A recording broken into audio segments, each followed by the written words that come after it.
iPhone ကင်တာဘယ်လောက်ကြာပြီလဲကိုက iPhone user တယောက်ဖြစ်ပြီး Apple Support app ကိုမသိသေးဘူးဆိုရင်တော့ခဏကြာနေပြီနော်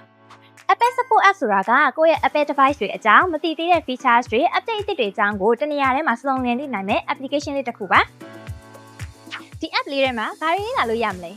app ထဲကိုဝင်လိုက်တာနဲ့ Apple ရဲ့ official YouTube channel ဖြစ်တဲ့ Apple Support channel ကနေ tutorial video တွေကိုအလွယ်တကူကြည့်နိုင်ပါတယ်။နောက်ပြီးကိုယ့်ရဲ့ phone warranty ဘယ်လောက်ကျန်သေးလဲ coverage တွေကတော့ဘာတွေရသေးလဲဒါတွေကိုလည်းကိုယ့်ဘာသာအလွယ်ဆုံးနဲ့အញ្ញံဆုံးစစ်ဆေးနိုင်ပါတယ်။အမိုက်ဆုံးကတော့သွားရင်လာရင်ကိုယ့်ဖုန်းကတစ်ခုခုဖြစ်လို့ service ပြချင်တယ်ဆိုရင် MTN Apple Authorized Service Provider လို့အာမခံချက်အပြည့်အဝရှိရဲ့ Apple Authorized Service Provider ဆိုင်တွေကိုဒီ app လေးထဲမှာအလွယ်တကူရှာနိုင်ပါတယ်။ဒီ application ကိုအသုံးပြုဖို့အတွက်ဘာတွေလိုအပ်မလဲ